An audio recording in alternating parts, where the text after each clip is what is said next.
wind came off the water raw and salted, and I stood with my hands on the rail and let it scour my face. For 5 years, it had been all the company I kept. Below my feet, the deck plates of the Odyssey shuddered. The Pacific rolled out to all compass points, a single sheet of hammered lead under a bone-white sky. I squinted at the horizon. It was out there, a speck that was slowly coalescing itself into shape. Ethel's Rock, an unspectacular name for a place that, according to our satellite data, had never felt the tread of a human foot. See anything, Leo? I turned. Captain Harlock stood there, framed against the wheelhouse. The years had worked his face into a mask of sun-cured leather, and his eyes held the pale, washed-out blue of a winter sky. Just the usual, I said. A whole lot of water. You'd think the planet would have run out by now. He made a sound in his throat. She's always got more to give, my boy. And always got more to take. Then the weight of his hand fell upon my shoulder. A graven thing of bone and callus. Come on. Eris is about to give Marcus an aneurysm over a card game. I followed him into the galley. There, Eris Thorne was canted over the meager table, his spare form a study in bone and angled cloth, and all of his attention given to the matter at hand. He held a playing card forth in the gray light, pinched between two long fingers.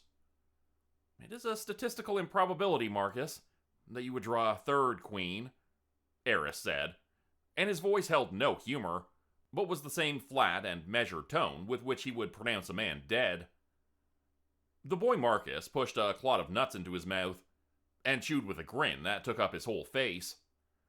He was young, and held a certain faith in the surety of wires and numbered things, and all the bright new arts of the world. It's called skill, Doc. Something you can't measure with a caliper. Riggs, our security for this mission, was set apart from them in the gloom, with a rifle broken down across his lap. He worked a dry cloth over the blued steel of the barrel, though it already held a dull perfection. He said nothing and did not look at them, but his presence in that place was a hard fact. He was a man made for a single purpose, and this purpose had scoured him of all else, and he sat there like some grim idol in his own dark chapel of violence. This was our crew. 5 men in a ship on the edge of the world. I was a senior field surveyor, which was a dignified title for what I really was. I worked for a company called Ethelred Geospatial and Ecological. In short, we were corporate prospectors, pioneers for hire. Governments, or men rich enough to be governments, would hire us to put our boots in the final blank spaces on the map. The virgin lands. We took their measure, soil and water, what grew from the one and what swam in the other, cataloged it all, and reported, finally, that the land was empty. Some wanted these islands to wall off and sell access to. Some wanted a reef to hide a yacht behind. Others, I did not ask. It was not my place to ask. Our job was not to question the why, only to confirm the what, and more importantly, the what not. The what not was always the same. Man. In all our years of this work, the one thing Riggs was paid to find was the one thing he'd never had to look at through his sights. Harlock's voice came through the dark of the wheelhouse, where he watched the slow accounting of the depths on a screen. Approaching the shallows. Landfall in 2 hours, give or take.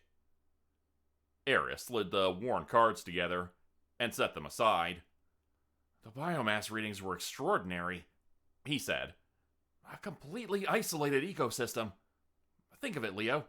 Flora and fauna that have never been cross-contaminated. New species. Maybe even a new genus. And the island itself grew before us on the far edge of the sea, and rose up a stone of ancient green. The sea broke against its foundations, in a white fury. A high, thin whine started up, as Marcus sent his preliminary drone aloft. "Signal's clear," he said, his eyes glued to the screen in his hands. "The topography looks aggressive. Central plateau, just like the initial scans showed. No visible structures. No smoke. No signs of anything man-made." "Wildlife?" Eris asked. "Hard to say from this altitude. It's dense. I'm getting a few thermal signatures, but nothing big. Lots of avian life concentrated on the sea-facing cliffs." We found a breach in the western wall of the island. A dark cove where a line of offshore skerries stood against the sea. The beach within was a wound of black volcanic sand. It was the only way in. Harlock and Riggs took the first crossing in the dinghy, as a kind of grim essay of the place. We stood at the rail of the Odyssey and watched them go, their small boat receding upon the gray water, until it was only a mote crawling toward the immense and silent shore. They were gone for an hour. Then the radio gave a crackle of static, and Harlock's voice came across that emptiness. "Beach is secure. Looks stable." We gathered the gear from its cases. The GPS transponders, the satellite phone, the solar chargers, and all the empty cases. And then we followed them into the keep of the island. My boots made a sound on the black sand like grinding glass. The moment I stepped out, a silence fell over me and pressed in. It was not an absence of noise. The sea still hammered the outer rocks, but a presence of quiet. The jungle, which began not 100 feet from us, was dead silent. No insect chitter, no call of a bird, nor rustle of a beast. "Odd," Eris murmured, stopping at the edge of the tree line. He polished his spectacles on his shirt hem and stared into the wall of green. "A jungle that vibrant, you'd expect to hear something." "Maybe they're all just shy," Marcus quipped. We spent the afternoon on a short tether from the beach, laying a base camp and a preliminary survey grid. Eris was in his element, kneeling in the dark, rich soil, his hands gentle on mosses and lichens he swore were unknown to science. He found a flower whose petals held the dark, bruised purple of a corpse lily, and a shelf of fungus that seemed to pulse with a cold, internal green light. Marcus sent his main drone skating over the treetops. Riggs walked the perimeter, his movements economical and deliberate. Harlock raised the tents, his actions filled with the methodical competence of a man who has made a home in 100 wildernesses. And I fought off the feeling that I was being watched. It came on me strongest when I was at the creek. It was a freshwater seep that bled from the jungle's heart, and stained the black sand of the beach a darker, wetter shade of black. I crouched to fill a water sample vial and sawed in the mud of the far bank. A carving. Dark wood, heavy and oiled by the water. No bigger than a man's hand. It was a figure. Vaguely man-shaped, but not a man. The limbs were too long, stick-like, and the head was a simple, deeply incised spiral. The work was crude, but the intent behind it felt ancient. I crossed the shallow, cool water and pulled it from the muck. The weight of it in my palm was cold and solid, unexpectedly heavy. I meant to call out, to show the others this clear proof that we were not the first. But a strange reticence took hold of me. A piece of whittled wood could have come from anywhere. A relic lost from a passing boat, scrubbed clean by 1,000 miles of sea and time. It could be nothing. Harlock would have to file a report. Procedures would kick in. Our lucrative contract might be voided on a piece of driftwood. So, I did the other thing. The thing I cannot entirely explain. I slid the carving into my hip pouch. The sun bled at the horizon. We sat by the fire, eating rations in silence. Eris spoke of his specimens, but his excitement was gone, drained by the island's dead quiet. Night fell, total and crushing. In my tent, Nylon, the only barrier. I heard it. Faint, deep, slow. The beating of a drum. I opened my eyes. The sound vanished.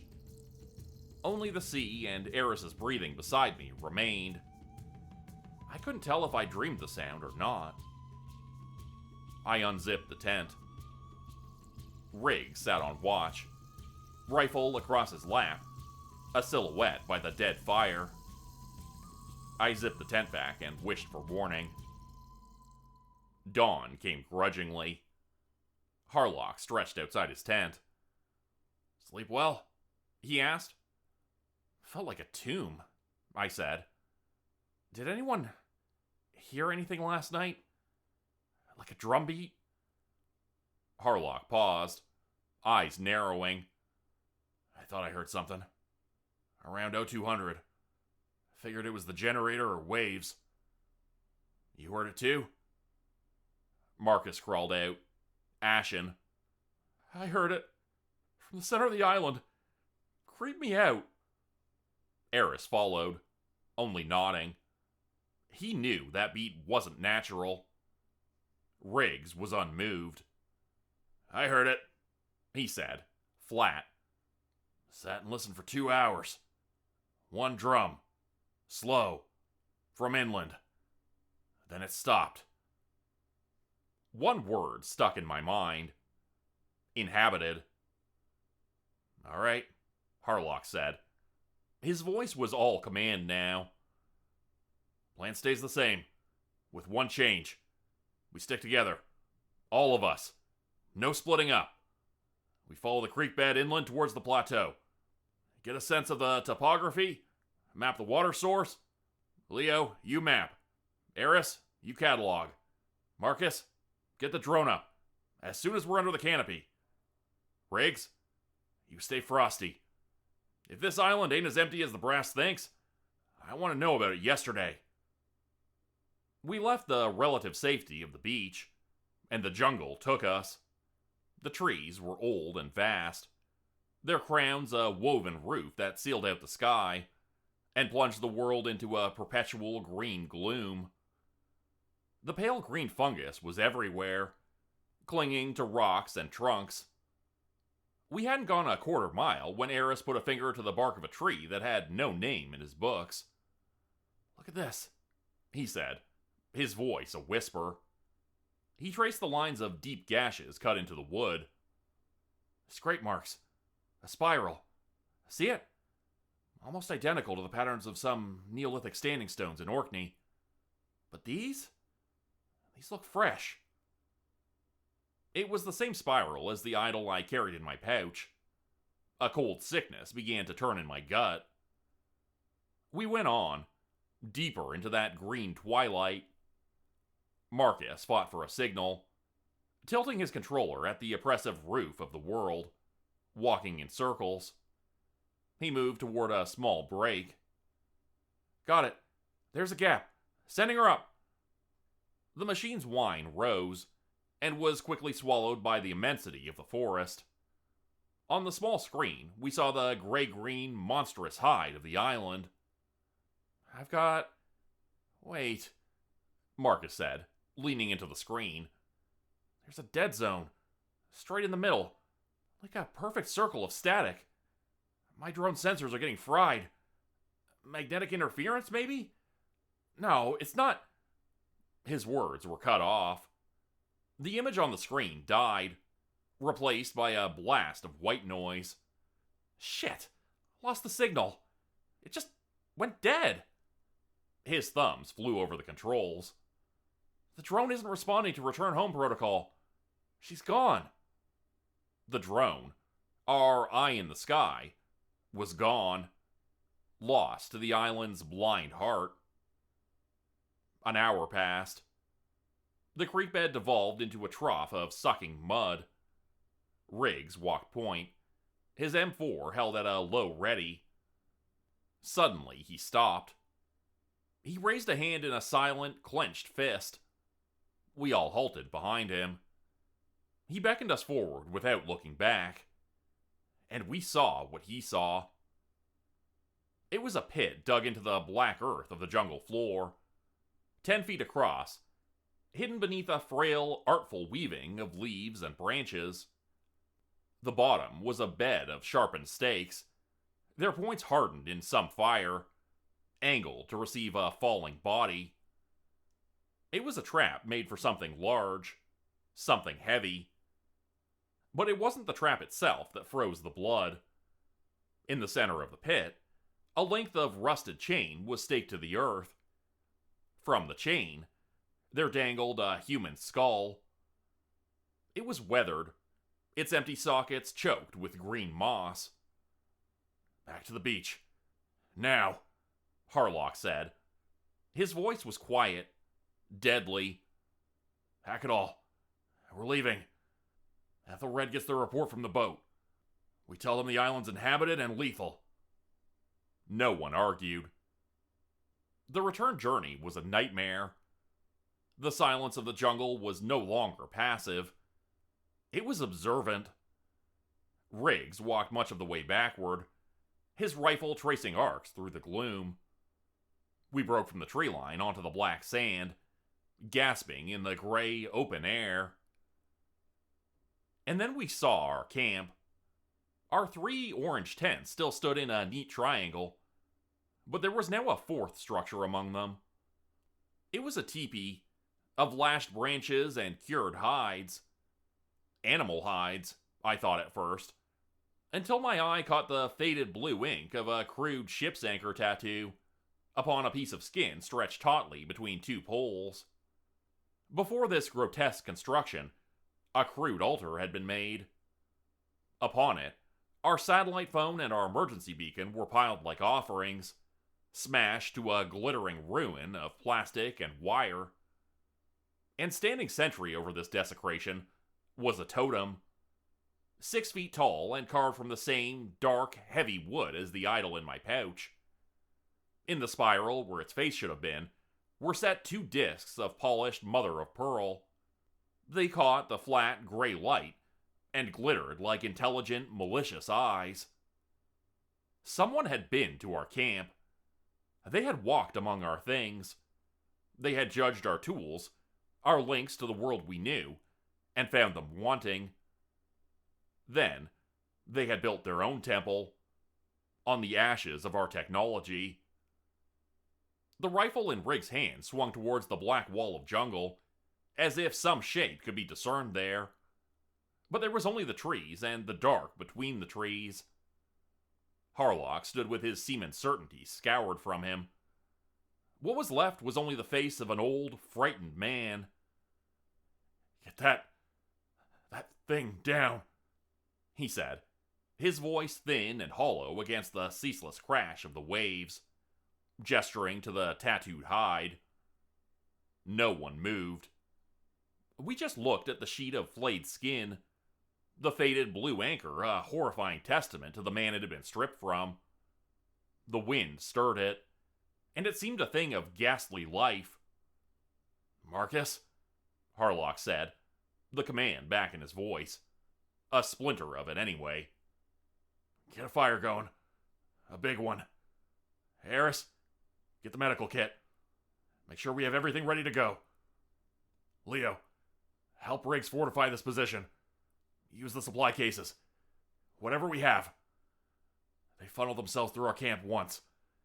If they come at us again, they'll come from the trees, onto this beach. We'll have a clear line of sight." Reluctantly, we put our hands on their totem, on the cured flesh. A profanation we were made party to as we tore it down. We built a low wall from the hard cases of our gear. The great spiral-faced totem we left where it stood. We had no strength to move it. Its mother-of-pearl eye stared out at the sea, a silent witness to our folly. The sun went down. It did not set so much as bleed out, and all the warmth of the world was drawn away with it. The fire Marcus built was a roaring, hungry thing that tore a hole in the coming dark and cast our shadows long and dancing against the black sand. The tree line was a solid wall of black. Empty. Riggs stood behind our low wall, as still as the rock around us. Harlock tended to the flare gun, counting the 3 shells. Eris sat staring into the flames, muttering the Latin names of his specimens. And I felt the weight of the idol in my pouch. The darkness became absolute. The silence of the jungle returned. And then the drums began. They were closer now. They rose not just from the center of the island, but from all sides. Then a wail began. A high, thin sound that was the shape of a human voice, but held nothing human in it. It climbed and fell on a scale of wrong notes. A dirge and a battle cry sung as one.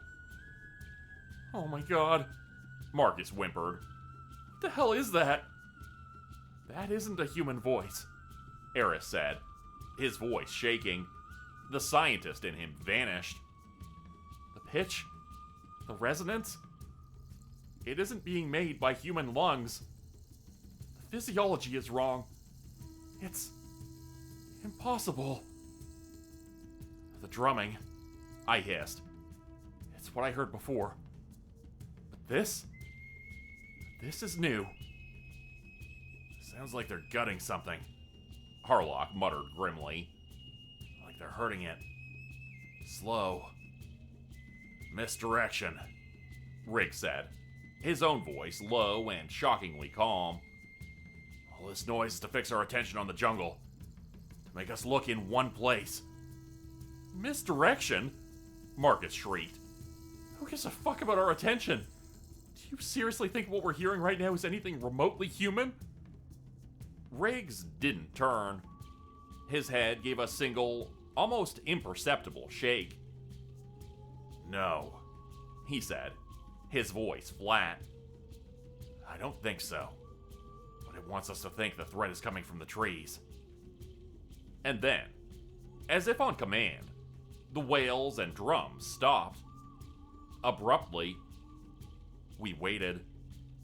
The fire crackled and spat. In the black wall of the jungle, the pale green fungus began its cold, slow pulse. Marcus shot to his feet, a wraith in the firelight, his face a pale oval of pure panic. I gotta take a piss," he stammered, his body visibly betraying him. "No," Harlock snarled, grabbing his arm. "You'll do it right here." He jammed a thumb over his shoulder at the open sand behind them. 10 feet away, where we can see you. Nobody leaves the light from this fire. Nobody." Marcus stumbled to the edge of the light, his shoulders hunched. He turned his back to us and faced the black water. The drums started again. 1, then 2. The wails joined in. They quickened, rising to a singular, piercing shriek. All sound was a wall pointed at the jungle, and we all instinctively looked there, our hearts pounding. We missed the one sound that came from the sea. There was no cry from Marcus, only a wet and heavy thud, as of a dropped sack of meat. Then a sickening crack, like a heavy stick snapped clean over a knee. Then nothing. "Marcus?" I said into the renewed silence. No answer. The drums and the wailing fell away. Slowly, we all turned. His tracks were clear in the sand, a path from the fire to the water's edge, but the boy was gone. In the place where he had stood, there was a single, severed hand. A sound tore from Eris's throat. In that single moment of our shared frozen horror, a shape bled out of the blackness between the trees.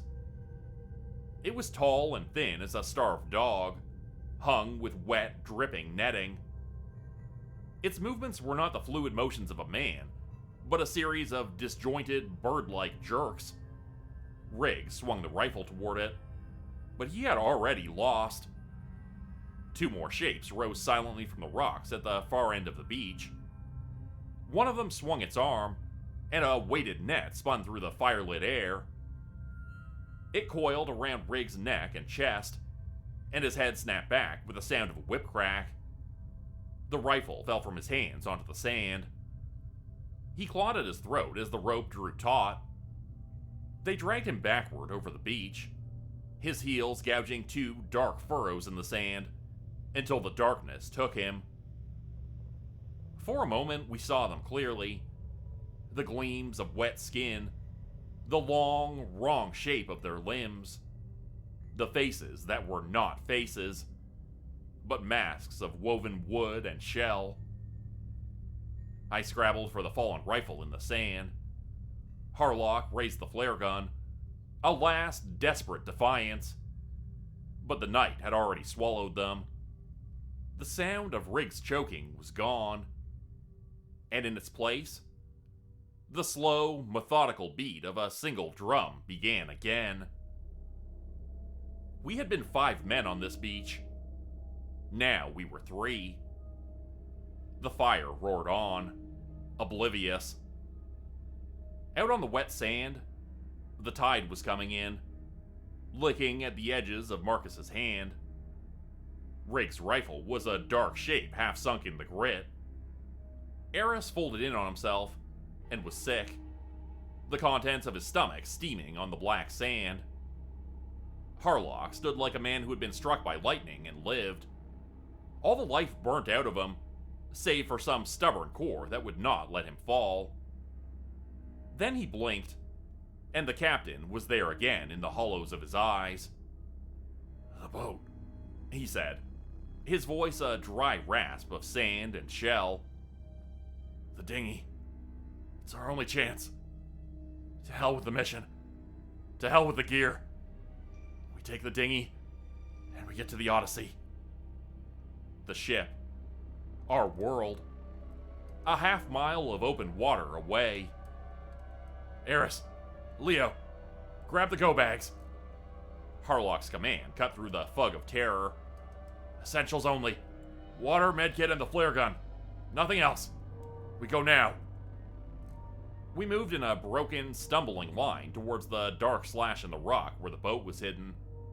Eris wept without a sound as we went, his head turning again and again to the black wall of jungle, where nothing moved. I scooped up Riggs' rifle from the sand, and its weight was unfamiliar and terrible. My hands shook on the stock, and I knew if a target presented itself, I would miss. Harlock went first, the flare gun clutched in his fist like a talisman. The drums were silent now, which was somehow worse. I could feel them moving with us, in the dark beyond our sight, pacing us. We reached the inlet, and the boat was there, untouched, tucked between the rocks as we had left it, the dark water lapping at its rubber sides. Get in, Harlock hissed. His fingers were stiff and stupid on the mooring rope. I threw the bags in, the rifle, and helped pull a trembling Eris over the side. Harlock put his shoulder to the bow and gave a great grunting shove. We slid out into the water. He leapt aboard, landing with a heavy thud, his back to me as he clawed at the pull cord of the outboard motor. It was then that I saw it. I was facing the beach, the rifle uselessly across my knees. A lone figure stood at the edge of the trees. He was not coming for us. He stood in utter stillness, holding a long spear. He was watching us go. He was letting us go. "Harlock, they're letting us go. It's a trap," I screamed. But he did not hear me over his own frantic efforts. He gave the cord one great desperate pull. The engine choked, sputtered, coughed, and then it caught. The roar of it was the finest sound I'd ever heard. The boat jumped and we were moving, planing over the chop, leaving the cove and its horrors behind us. Relief came over me so pure and absolute, it was like a kind of death. We were clear. We were away. The lights. Leo, where are the Odyssey's lights? Harlock shouted. He had to turn his head and yell it over the engine's scream. My blood, which had been boiling with adrenaline, turned to cold slush. I scanned the dark horizon. There was nothing. Maybe an electrical fault, Eris stammered, his voice thin. Short. No, Harlock said, his voice grim. He guided us out beyond the breakers, where the reef fell away into the deep. Her backup generator would have kicked in instantly. The emergency lighting is on a separate circuit. We peered out into the night, and then we saw her. Not a silhouette of lights, but a silhouette of black against black. The Odyssey was turned on her side like a dying whale, her deck already drinking the sea. She was going down by the prow into the black water. Even from 100 yards out, we could see the gash in her side, a great ragged wound at the waterline. Worse, drifting in the water around our sinking ship were other boats, 6 or 7 of them. Crude rafts of logs lashed together with vine. On each raft sat the dark, still figures of the island's folk, their paddles resting across their laps. They watched our approach, their bodies slick and black in the moonlight. They had scuttled our world, our only means of escape, and then they had waited, patient as stones, for us to motor into their killing ground. The figure on the beach had not been watching us escape. He had been sending us out to the net. Harlock killed the motor. The world fell silent but for the groaning of the ship as it went under, and the soft dip and splash of paddles as the circle began to close. We floated in a child's rubber boat under a bone-white moon, surrounded. There was no shore to run to. This was the end of the map. The world became the small rubber boat, the dark water, and the closing circle of paddles that dipped and rose with a hypnotizing rhythm. Their faces came into view under the moon, and they were the things of nightmare. Maps of ritual scarification that mimicked the ripple of water or the grain of wood. Masks of jawbone, lashed together with what looked like human hair. One of them, on the nearest raft, looked directly at me and grinned. Its teeth were filed to sharpened points. They wore the island's phosphorescent fungus on their skin, smeared into spiral patterns on their chests and arms, and they glowed with a cold and living light. They were creatures not of the world I knew. Harlock's hands shook so badly on the flare gun that he dropped it into the bottom of the boat. Eris was a folded shape, rocking slowly back and forth, a low keen escaping his lips. I brought the rifle up, the stock cold against my cheek. But there was no single target, only a shifting constellation of dark, glowing forms upon the water. Before I could choose a death to deal, one who stood as leader, taller than the others, a mantle of bird feathers on his shoulders, raised a long-fingered hand. The webs between his digits were stark and pale in the moonlight. All the paddles ceased their motion. A gaffing pole of sharpened wood was thrust from the nearest raft.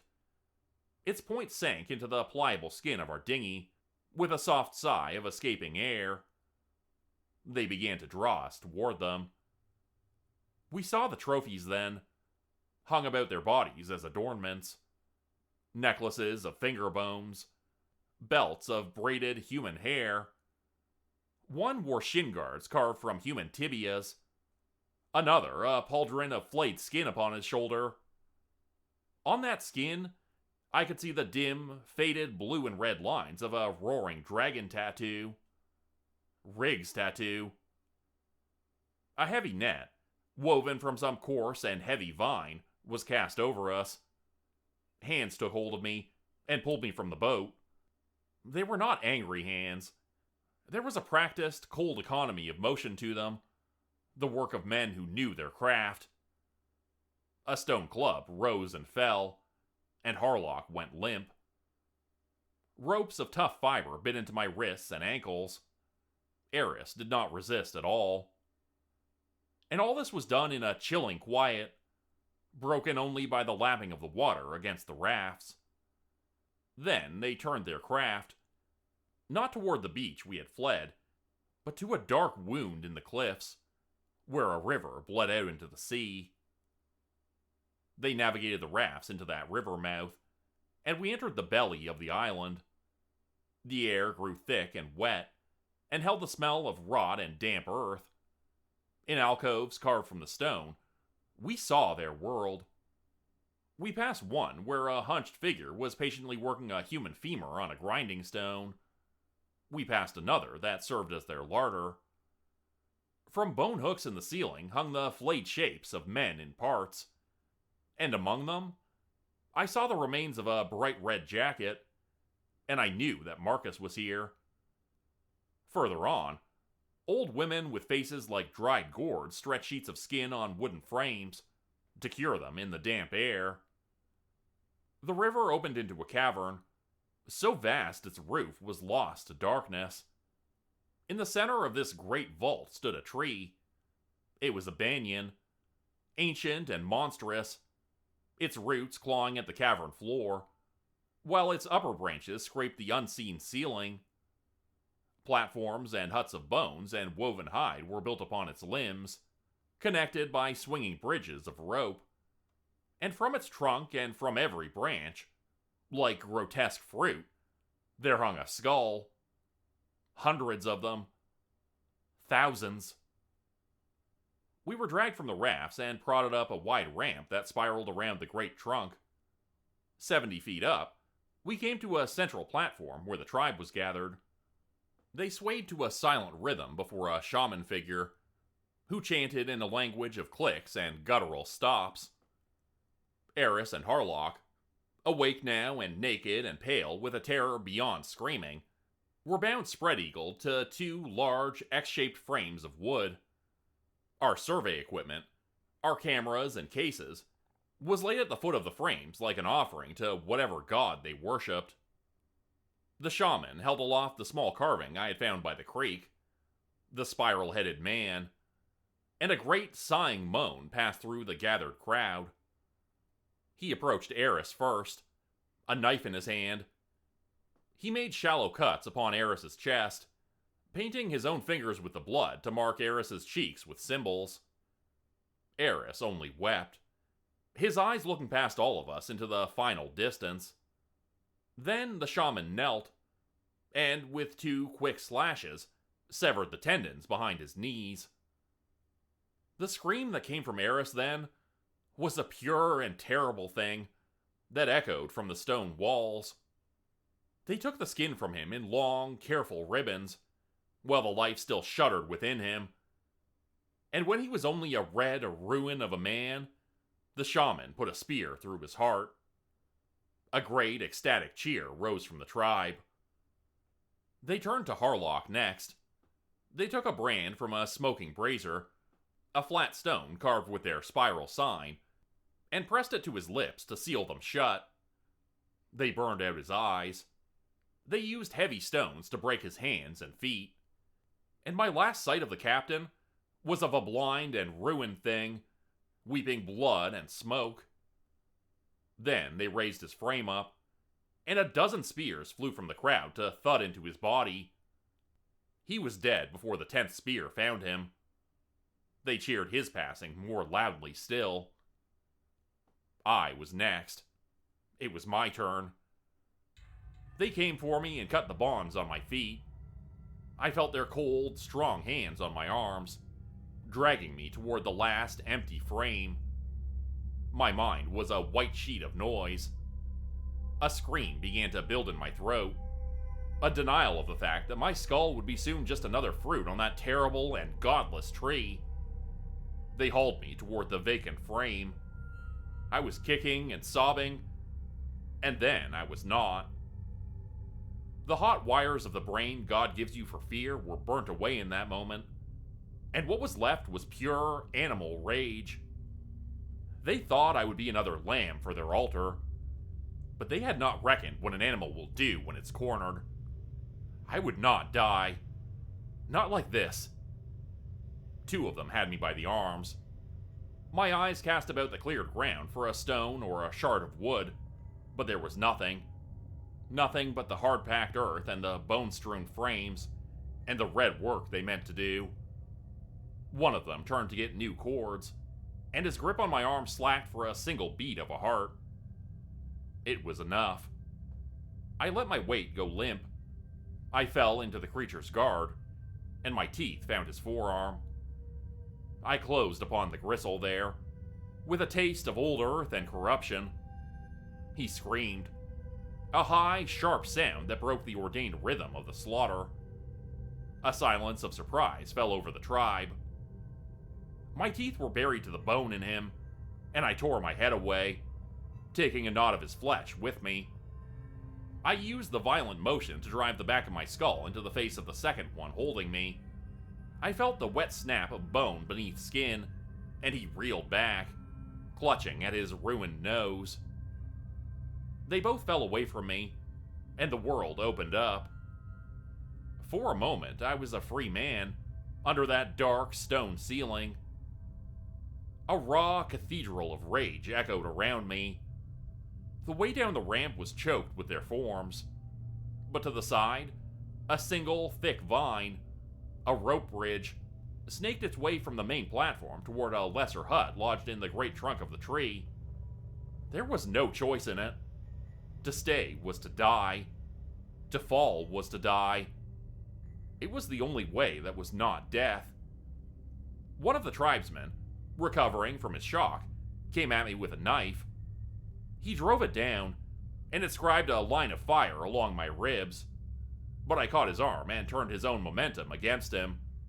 We went down in a tangle of limbs, crashing against a carved wooden pole that stood at the platform's edge. The dozens of smaller bones threaded onto it shattered like dry seeds in a gourd. The pole was rotten at its base.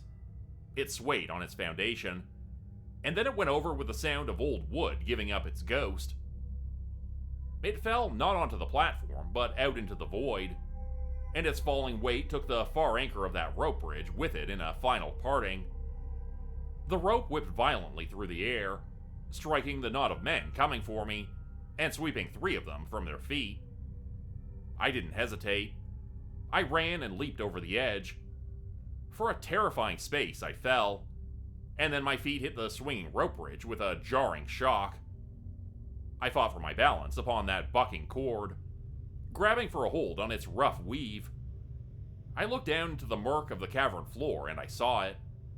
Amidst a pile of salvaged driftwood and ship's refuse at the water's edge, I saw a block of alien yellow, our emergency life raft. I half climbed, half slid down the rope. My hands were raw and bleeding. A spear cast from above whistled past my ear and shattered on the stone beside me.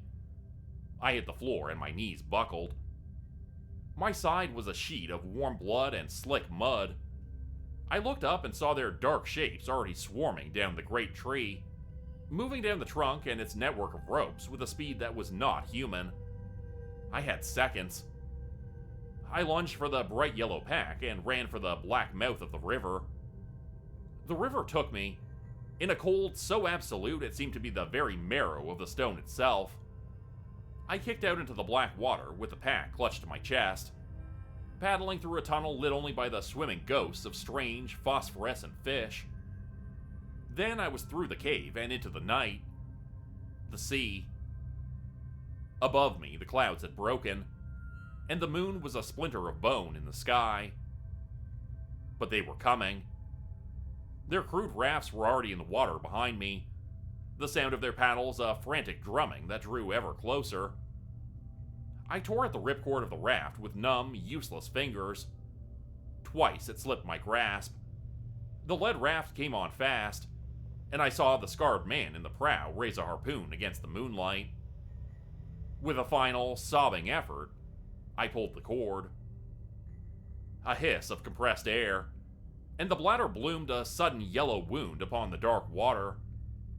I hauled myself over the side as the first spear struck the sea beside me, with a violent splash.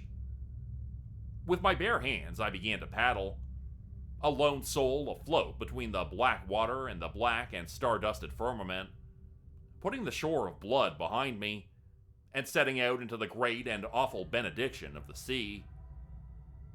I was alive and adrift on the sea, and there was nothing else. Behind me, the great black stone of that place receded, until it was only a rumor on the edge of the world.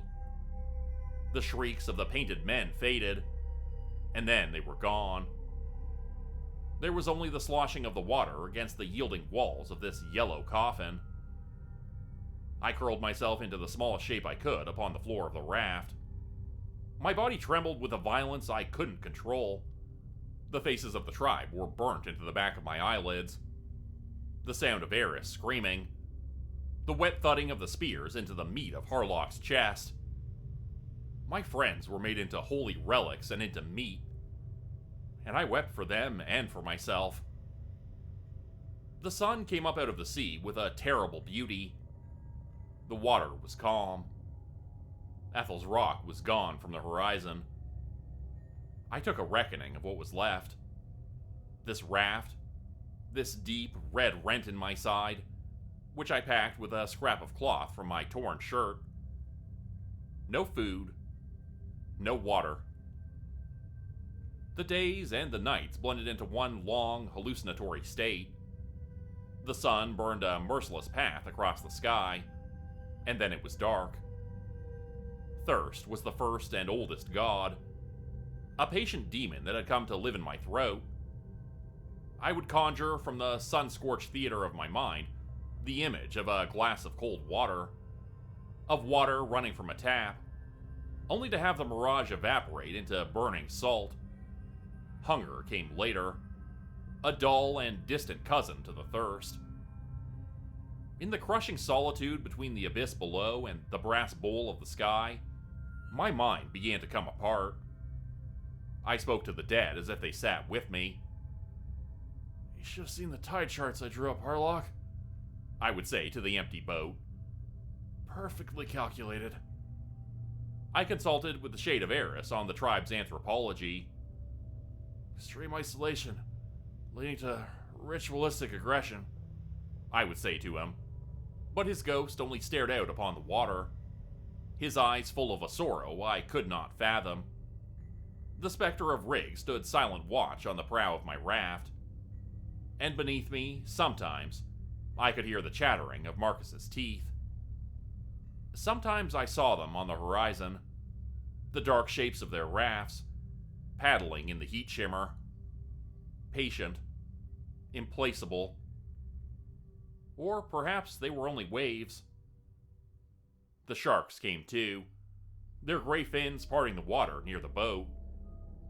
They would circle for hours, patient, waiting for the yellow cocoon to finally give up its dead. I did not know how many days passed. The sun had burned my skin away. The wound in my side was a putrid fire that lit my dreams, and made my brain feel as if it were cooking within my skull. The waking world was a fever dream, and there was no difference between them. The raft had turned to a thing of pulsing fungus, and my dead friends no longer offered their counsel, but joined the silent, jeering chorus of the tribe. Their skeletal shapes danced upon the waves with my own, and their eyes were burnt black holes like Harlock's. I was on my back in that boat, the stars wheeling above me in a dance of cold, indifferent fire, and I believe I was ready for the end to take me. I began to close my eyes against the uncaring night, and I saw it. A single point of steady light where there should be none. For a long time I regarded it as I had the other ghosts, as a final trick of the dying brain. but the light grew. It did not waver. It blinked at a measured, mechanical pace. With an effort that cost me what felt like the last of my life, I sat up. The world went to black spots before my eyes, then resolved. A freighter, a container ship, moving upon the black water like some great beast of iron from a world I could no longer remember. Its lights were a city afloat in the darkness. It was sweeping the water, slow and methodical, and a low horn note sounded from it that was the most beautiful sound that had ever been. I tried to cry out, but my voice was a dry clicking in my throat that would not answer my command. But they saw me. A great beam of light cut across the black water and fell upon me. I heard the cries of men in a tongue I knew, distorted by the water, but real. Real tears traced clean paths through the grime and salt and sun scourge of my face. They brought me aboard. I recall the miracle of a bottle of cool water being pressed to my lips, the feel of a clean blanket, and then I passed out. I have a clean bed and food and 4 walls around me. But in the long, quiet hours of the night, I am not in any room. I am still upon the sea, swimming for the river's maw. I am still on the platform, watching the butchery of Eris. I see Harlock and the smoking ruin of his eyes. I am still pressed against the bark of the ossuary tree, and the ghosts of those painted priests stand a final, silent watch over me. The company filed it all as a tragic loss. 5 men, a state-of-the-art research vessel, all lost to a sudden, unforecasted storm at sea.